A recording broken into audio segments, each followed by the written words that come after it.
Okay, we're now getting ready to leave Cocoa Village Marina.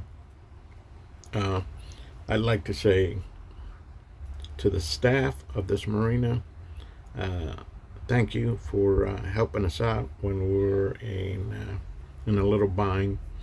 They did not carry fuel here, so I couldn't purchase fuel here. And they also had no transit slips available at the time. When I called in and I asked to see if I could just tie up somewhere so that I could try and find me some fuel either at a service station or somewhere close where I could put just a few gallons to get me by. I had to go all the way to Titusville to pick up fuel, and I knew I didn't have enough. As a matter of fact, when I took off here, I was still using that empty tank, and I wanted to see how far I would have gotten into Titusville. Turns out that it would have gotten me like 1 mile before hitting Titusville. I ran out of fuel, but I still had the other 10 gallons that I put in from here, where we got from a service station. So even though these guys didn't have any transit slips available, they put me in a slip, and I was able to stay for 2 days. The slip that I stayed in it's been fully rented out, but the gentleman who owned the boat there had taken off, and he wasn't coming back till Wednesday.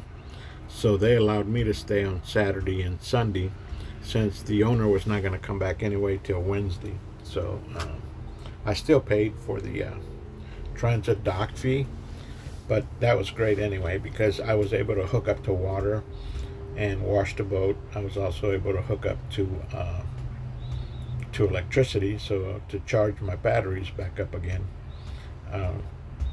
And like I said, it's a beautiful marina. It looks like it's been remodeled by the looks of it, but everything from the showers, the toilets, the laundry room, the guest rooms, or the lobby room, where they had TV and air conditioning. You could kick back and relax. It was all beautiful and great.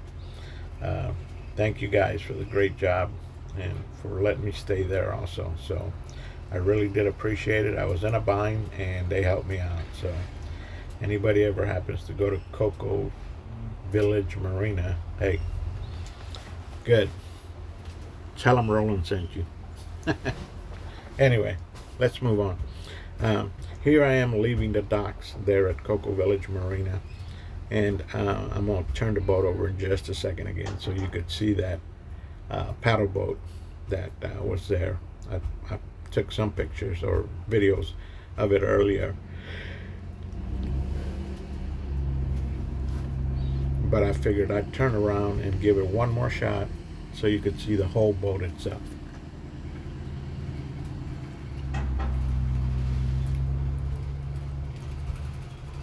And the marina is also real nice. And that's the shot of the boat.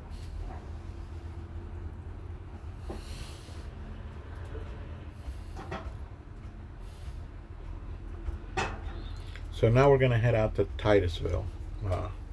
We've got a little bit of fuel in one tank, plus we put 10 gallons in the secondary tank.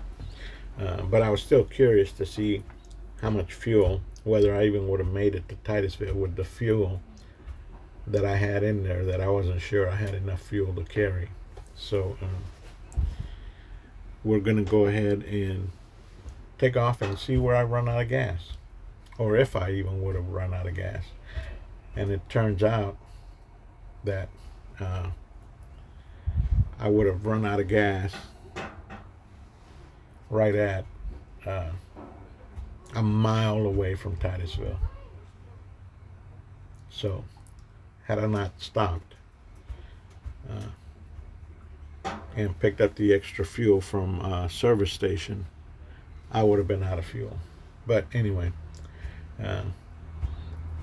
here we are coming out of the marina, and we are heading out, like I said, to Titusville. We've got more than enough fuel now to get to Titusville. When I get to Titusville, what I do is I do alternating tanks. And the reason I do that is that way I've always carry a full tank of gas. I carry two 18 gallons worth of fuel, but I always carry a full 18 gallons with me. So whenever one runs out, I go ahead and pull over and fill that one up in the first place I get to. And by using one tank at a time like this, I kind of get to calculate how far I travel on one tank. And with full tanks, then I can double that, and I know exactly where I'm going to get to. Also, one of the places that I decided, here we are, did make it to Titusville. Here I am after fueling up, and we're on our way again. And we're heading now to New Smyrna Beach. I only filled up one of the tanks, like I said, here in Titusville. The other tank I'm going to fill up in New Smyrna Beach. Titusville, by the way, had that pretty high cost of fuel. It was almost $6 per gallon there, which is the most I've paid so far. The best price that I paid was $5.25, and that was at Roland Martin Marina and another place called Indiantown Marina. Those two were on the Okeechobee Waterway. I'm kind of hoping that the prices are going to get a little bit better as we move on, because it's getting pretty expensive, inflation and everything. So if you're going to yell at somebody, yell at Biden. Well, I better not. I don't want to get politics involved in this, but anyway, let's move on. Here is a little spot. This is the municipality of New Smyrna Beach, and kind of to the left of that building, you can see there's some docks there. Well, that's the municipal docks, okay, for the town. And a lot of towns have these little docks just like this. They're not overnight docks. They don't let you tie up and stay overnight, and most of them don't have electric and water.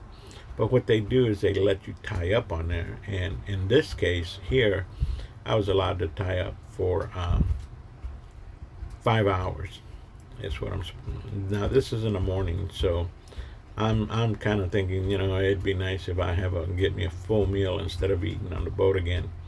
If I just went out and got me breakfast. I haven't had breakfast yet, so I thought, okay, well, since it was close, I went ahead and decided I'm gonna tie up and go walk around and see whether I could find. Well, actually, I saw it on the map. There was a place where I could get breakfast. And right around the corner from this dock here is the New Smyrna Marina, where I'm going to pick up another tank of fuel. So it's pretty much set to go now, the way everything is going. And I found a nice little restaurant that have breakfast, excellent breakfast, very good price. The good thing about these type of marinas here is that just about any municipality underwater has these marinas where you don't have to pay to tie up. And a lot of them have a park associated close to them. This one has, it is a park there already. So they have toilets, and some of them even have showers. Like some of the parks that have RV campsites and stuff like that, they will have, not only will they have toilets, but they'll also have showers, so you can use showers and take a shower at the same time. Here I am coming in, and I'm going to be tying up here shortly, and as soon as I tie up, I'll go ahead and move on. Oop, bumped the boat. That's a no-no. Got to learn to come in a little bit slower. I keep thinking, well, the wind's going to push me away, but I still came in too fast. There's an old saying in the boating industry: don't ever go faster than what you want to hit when you want to hit something. So you kind of try and guess when it's going to start slowing down, and if it slows down right as you get to the dock, so that you can throw a line and hook up. Now, once you throw the line in and you got at least one line connected, then you're pretty much easy to go. You can shut your engine down, tie down the boat, put up your fenders, do whatever you need to do before you walk away from the boat. I did in this case. After I tied up, I put up a couple fenders in between the docks and everything. Here we are walking around. That's like a big auditorium there, and then you can see the park over there to the left side. I decided to walk around with the tablet and take these pictures here. The marina is less than a quarter of a mile from here, so once I leave here, it's still morning. So once I leave here, I'll go ahead and pick up another tank of fuel, and then we'll be heading north again. And I plan to go all the way to Flagler Beach. I think I've got enough daylight to get there, so I'm going to give it a shot. I did slow down quite a bit because of my fuel economy. I get much better fuel economy at a slower rate. So now instead of doing 3,500 when I first started, now I'm down to 2,000 RPM. I've also sometimes bring it up to about 2,500 RPM. But at 2,000 and 2,500 RPM, that's not good for these types of motors, for these outboard motors. They're designed to be revved and run higher than 2,500 RPM. This is a military monument that was at the park. I just decided to film it there. Nothing spectacular, nothing to write home to about, but I just figured, well, why not put it in the video? And it's a very nice park. I did notice though that there was a lot of homeless people on this park here. I guess because they get to use the toilets and all of that for free. One toilet there was even somebody's clothes laying inside there, and I guess it belonged to one of the vagrants that was there, a homeless person. But I guess all municipalities have that problem, not just here. Here I've gone ahead and left, and I've actually already put even fuel at the marina. So I'm heading to hopefully make it to Flagler Beach. What I'll do is I'll go ahead and tie up there. I did notice one thing, that the wind started picking up as soon as I left New Smyrna Beach. It's still not too bad, but the wind is getting a little bit stronger, so that means I'm fighting the wind. I'm going one way and the wind's going the other way, and we're butting heads. That doesn't do any good for my fuel economy too. But this is part of the, you can see when I'm running like this is part of the Intercoastal, okay? This is the way it's going to be. Most of the Intercoastals is rivers, lakes, and canals that have been dredged out. So it's not like what a lot of people thought, that I was going to be out in open water and I was going to be by myself, and if I got in trouble, I was going to have no help. If my engine goes out, all I basically do is I let the wind or the tide take me out of the channel, because you don't want to drop anchor in the channel. That's illegal. Not only that, a big boat comes by, you're in trouble. So you never want to drop your anchor while you're in the channel. What you do is your engine won't start, just let it'll drift you in or out of the channels, one way or the other. Once you're out of the channel, then you drop your anchor. And I have Boat US, which is a service that will come and either tow you into a marina somewhere, or if you just run out of fuel, they'll bring you fuel. And it's very reasonable. I think it's $179 or $175 for a year. And I guarantee you, just with one tow service, it'll pay for that. You've already paid for your membership fee.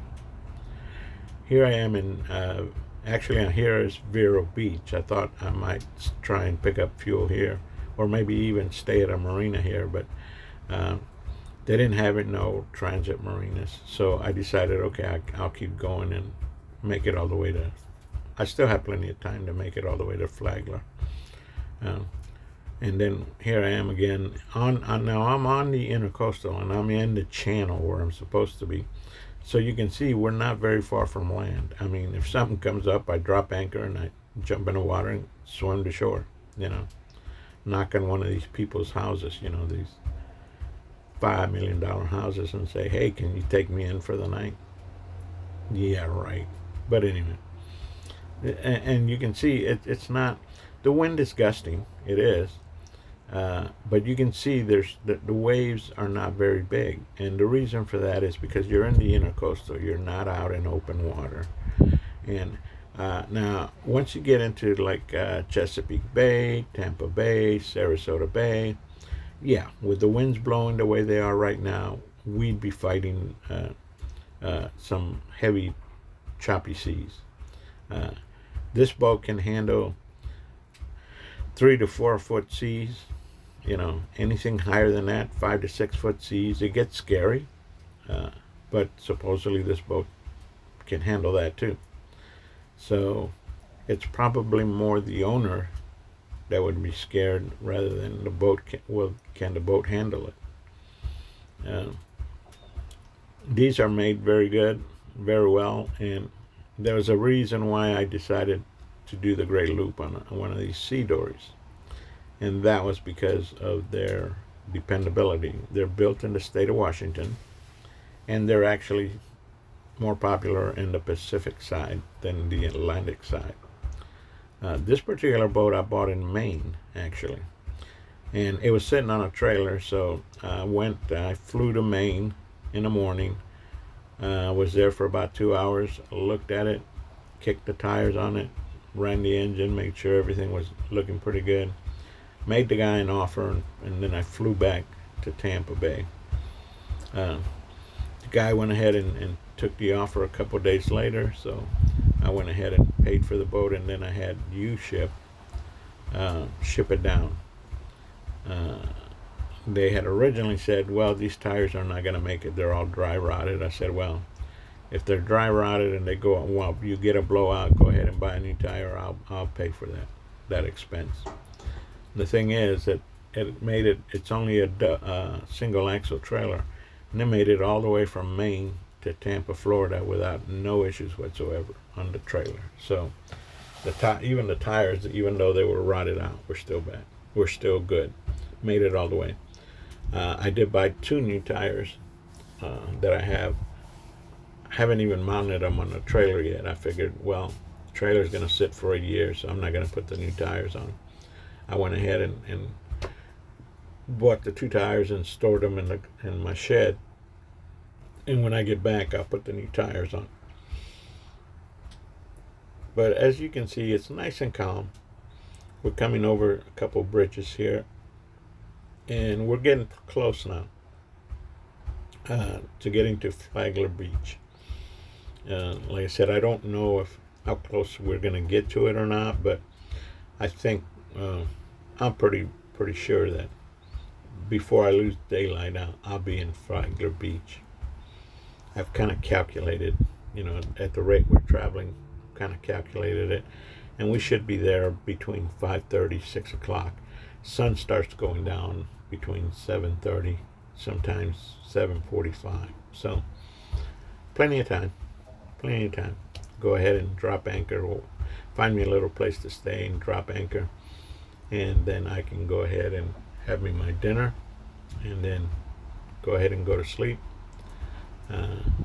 For some reason today I'm kind of tired, even though I haven't gone very far.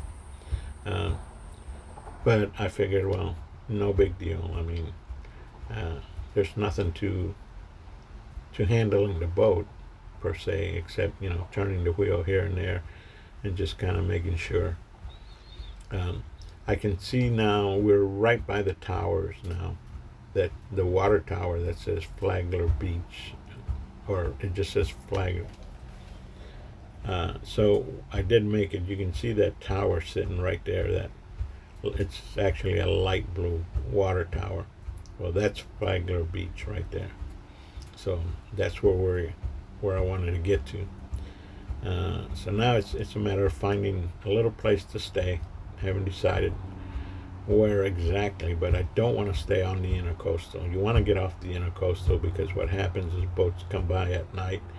If they don't slow down for you, they'll bounce all over the place. So I found this little spot right here that I'm getting ready to go into, and it's off the Intercoastal, and it looks like there's like maybe another channel or something on the backside of where these houses are. So what I decided to do is just see if I was deep enough to be able to get in there or not. But I also saw there was 2 or 3 boats inside there, so they got in there somehow. They had to have gotten in there somehow. So I figured if they can get in there, I can get in there. And I did. I was able to come in right through this little canal right here. And I was able to drop anchor not very far from where that little white house is where I stayed. Um, and it was pretty quiet for the most part. Started getting very windy. And I was kind of thinking, well, I need to check the weather tomorrow before I leave and see what kind of conditions we're going to have. Because I thought, well, I might not, be able to travel much further if the wind conditions don't get any better. According to the weather report that I got, winds are supposed to be at 24 miles an hour. That's pretty harsh winds, especially when they're coming directly at you and you're going straight into them. You'll be fighting that wind the whole way. So your fuel economy is going to really, really drop because you're trying to go against the wind, and the wind is saying, no, I'm going to win. So I'm just kind of thinking, should I just go ahead and take off or not tomorrow morning?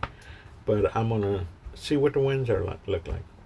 If they're fair to moderate, I can look it up. The other thing I can do is while I'm tied up and anchored, is I can search on my tablet for either a marina or somewhere else, a dock somewhere to tie up, so that I'll have the facilities like restrooms and showers and stuff like that. So if I can find something like that, it'd be great, because if this wind stays at 24 miles an hour, I'm not going to go anywhere. I'm going to stay right here. So I've anchored, and now we're ready for next day. Thank you.